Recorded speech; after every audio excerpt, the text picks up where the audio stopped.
Muraho neza aho muherereye hatandukanye, twongeye kubaha ikaze kuri shani yacu ya YouTube.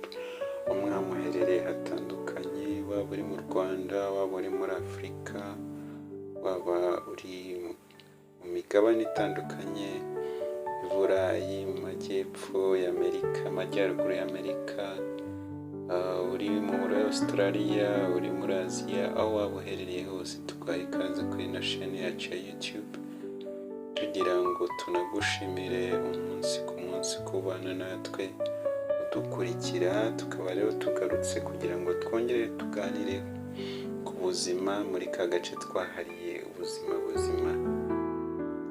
Uyu munsi rero turi buze kuganira nanone ku ndwara ya diyabete. Uribaza uti se uyu munsi turaganira ku ki? Ushobora kuba utarakora subscribe kuri iyi channel, aka kanya ni akawe kugira ngo ubikore, kugira ngo tujye dukomeza tubane neza ku munsi kuri shani yacu ari nayo yanyu. Uyu munsi twabateguriye rero imirire ikwiye y'umurwayi wa diyabete. Diyabete ni iki rero? Diyabete ni igihe isukari yazamutse ikarenga urugero igomba kubaho mu mubiri. Isukari ubusanzwe tuba dukeneye mu mubiri ituruka mu byo turya, igakoreshwa n'utunyangingo tw'umubiri wacu mu bikorwa bya buri munsi. Ni ukuvuga ngo kugira ngo ako kaboko kawe uba ugafite mu ntoki urimo uraterura telefone yawe, urimo ukanda videwo kuri YouTube kugira ngo wumve iki kiganiro, hari imbaraga z'umubiri ukeneye. Izo mbaraga rero zituruka mu byo urya, ari byo bivamo isukari ikoreshwa n'utwo tunyangingo tw'izo ntoki cyangwa tw'ako kaboko, kugira ngo ubashe kuba wakora imirimo yawe ya buri munsi. Kugira ngo twabonye ko umubiri wacu uvubura umusemburo wa insuline ukoreshwa mu gushyira ku rugero rukwiye isukari mu mubiri. Aha twabonye ko diyabete igira amoko menshi, ariko ay'ingenzi ni abiri. Hari diyabete yo mu bwoko bwa mbere n'ubwa kabiri, kugira ngo ntituri bugarukeho cyane kuko mu kiganiro cyabanje twabivuzeho. Nimba utaragikurikiye wareba mu biganiro biri kuri ino sheni ya YouTube, hari ikiganiro twavuze kuri ayo moko. Isukari rero turya niyo tunywa mu byo kunywa, nibyo bizamura isukari urugero iba iriho mu maraso. Waba se ufite diyabete yo mu bwoko bwa mbere cyangwa ubwa kabiri, cyangwa se waba utararwara diyabete? Numva utarayirwara cyangwa waranayirwaye, uba ugomba guhitamo imirire ikwiye ituma urugero rw'isukari yawe iba ku kigero gikwiye mu mubiri cyangwa mu maraso yawe. Kuko iyo utabikoze uba usanga isukari ikomeza izamuka mu maraso, wenda mu gihe urwaye diyabete ikomeza kukwangiriza umubiri, ugatangira kugira ibibazo byo kureba, ugasanga utangiye kugira ibibazo byo kubona bya hato na hato, ugatangira kugira ibibazo by'umutima.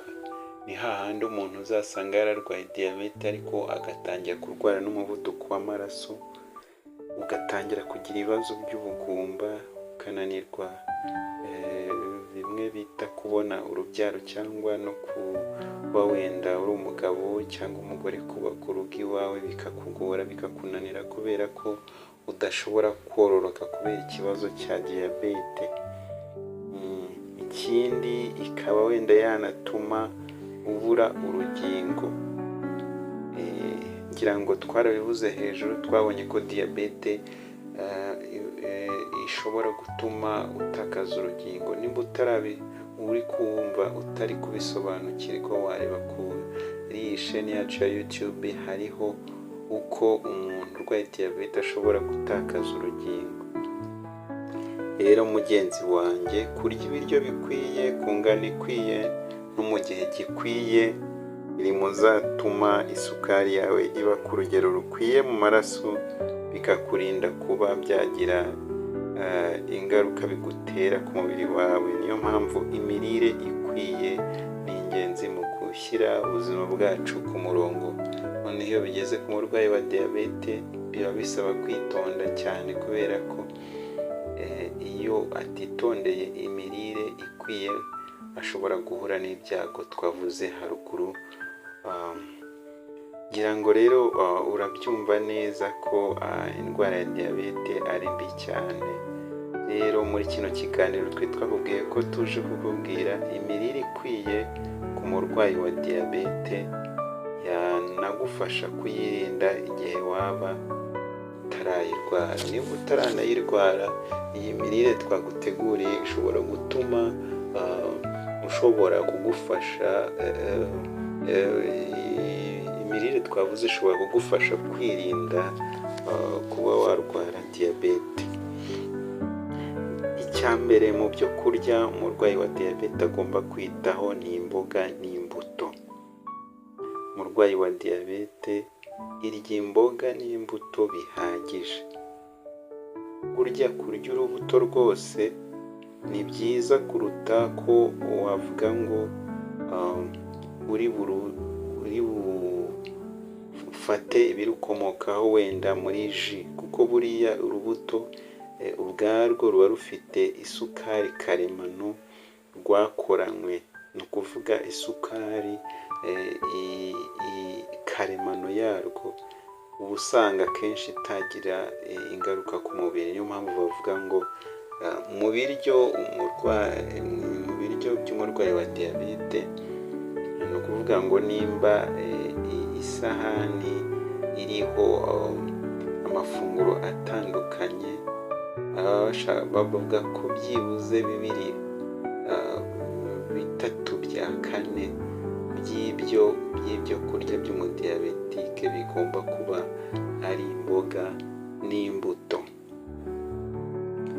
Icya kabiri umurwayi wa diyabete aba agomba kurya ni ibinyampeke. Ibinyampeke hano bavugamo ingano.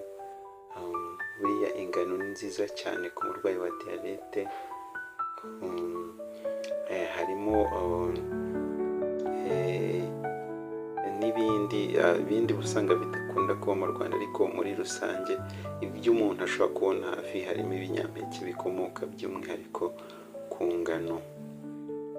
Ikindi ushobora kwibaza ngo mu byubaka umubiri ni ibiki umurwayi wa diyabete yemerewe? Umurwayi wa diyabete yemerewe kurya inyama z'umweru. Ni ukuvuga ngo inyama wenda y'inkoko, inyama y'ifi, ibikomoka ku matungo nk'amagi arabyemerewe. Yemerewe kuba yarya ibishyimbo na tofu ku bashobora kuyibona. Nabyo ni byiza cyane ku mubiri w'umurwayi wa diyabete ko bimufasha gushyira ku rugero rukwiye isukari y'umubiri we. Ushobora kwibaza umurwayi wa diyabete yemerewe ibikomoka ku mata n'amagi? Ibikomoka ku mata n'amata muri rusange, umurwayi wa diyabete arabyemerewe. Muri rusange mu ifunguro ry'umurwayi wa diyabete aba agomba kwirinda ibinyamavuta bikabije cyangwa byinshi. Rero mu bikomoka ku mata aba yemerewe harimo kuba wenda yanywa amata ubwayo. Amata ubwayo ntacyo ashobora gutwara umurwayi wa diyabete. Yawurute se cyangwa cheese aba ashobora kubifata nta kibazo. Ku mavuta rero, amavuta umurwayi wa diyabete yemerewe byibuze amavuta akomoka ku bihingwa. Ni ukuvuga wenda amavuta akomoka ku bihwagari, amavuta akomoka wenda kuri za marigarine, amavuta akomoka kuri avoka se, ku bunyobwa se, kuri soya. Donc amavuta aturuka mu bihingwa karemano kuruta uko yafata aya mavuta yandi akorerwa mu nganda, kubera ko aba ashobora kuba harimo ibinyabutabire bitari byiza ku mubiri we nka cholesterol n'ibindi. Dukomeye ugereranije n'ibindi biribwa umurwayi wa diyabete agomba gufata, reka turebe muri rusange ibyo agomba kwirinda. Icya mbere ni ukwirinda ibiryo cyangwa ibinyobwa bikorerwa mu nganda, kuko usanga akenshi harongewemo amavuta cyangwa harongewemo amasukari atari meza ku mubiri. Usanga harongewemo imyunyu ikabije kugira ngo wenda babyongerere uburyohe ku bazabigura, ariko menya ko ibyo bintu urimo urafata atari byiza. Ikindi, gabanya umunyu cyangwa isukari ufata. Umurwayi wa diyabete twabonye ko cyangwa umuntu muri rusange yemerewe ikigero cy'umunyu kitarengeje kiri hagati ya garama 150 cyangwa miligarama 100 na 300, miligarama 50 na miligarama 130. Ni ukuvuga ngo ikigero cy'akayiko ku meza ku munsi. Ubwo rero igihe urengeje uwo munyu biba bisunikira umubiri wawe kugana mu byago.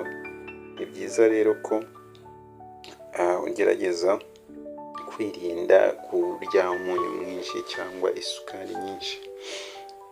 Ikindi batubwira umurwayi wa diyabete agomba kwirinda, irinde kunywa akatama kenshi cyangwa inzoga muri rusange si nziza ku buzima busanzwe. Batubwira ko byibuze inzoga umuntu yemerewe ku munsi, ni ukuvuga ngo ni ikirahure kimwe ku bagore n'ibirahure 2 ku bagabo ku munsi. Ni ukuvuga ngo ikirahure kimwe ni urugero rw'agapeti kamwe, kari agapeti kamwe aba ari ikirahure kimwe. Umugabo ntagomba kurenza byibuze agapeti kamwe ku munsi, utupeti 2 ku munsi, naho umugore ntagomba kurenza agapeti kamwe ku munsi. Ariko uba usanga twebwe mu myitwarire yacu ya buri munsi, kunywa inzoga uba wicara ukanywa udashobora kugereranya uvuge ngo urafata ingano y'inzoga ingana gute. Niyo mpamvu rero muri rusange kureka inzoga nibyo byiza kurusha kuyinywa. Umurwayi wa diyabete rero urumva ko faites attention, kwirinda kuba yanywa inzoga, ko inzoga si nziza cyane ku buzima bwe. Muri rusange rero muvandimwe, aho waba uriherereye hose, icyo waba ukora cyose, ibyo waba ubamo byose, ita ku mirire yawe, kuko kurya bikwiye, ibiryo ku ngano ikwiye no mu gihe gikwiye biri mu bigufasha kuba wakwirinda kuba warwara zino nyinshi mu ndwara zitandura, zirimo iyi diyabete, zirimo umuvuduko w'amaraso. Muri rusange rero ni byiza ko umurwayi wa diyabete arya bikwiye, bikamufasha gushyira isukari ye ku rugero rukwiye mu maraso, ko bizamuha amahirwe menshi yo kuba yabana n'iyo diyabete igihe kinini, kuko isukari izaba iri ku kigero gikwiye, abane nayo imyaka myinshi kubera ko yabashije gushyira ku murongo imirire ye hamwe n'imiti abafata. Kugira ngo murabizi ko amahirwe yo gushyikira diyabete ari hafi ya ntayo. Mwakoze rero kubana nanjye muri kino kiganiro, mwari kumwe nanjye Twizeyimana Ferdinand. Nasuza mbabwira ngo murye ibiryo bikwiye ku ngano ikwiye mu gihe gikwiye, by'umwihariko umurwayi wa diyabete arye bino biryo twavuze hejuru, bizamurinda kandi bimufashe kubaho. Nubwo arwaye diyabete ntago bivuze ko aciriweho iteka, ahubwo imyitwarire azagira ayirwaye bizamufasha kuramba. Murakoze, mukomeze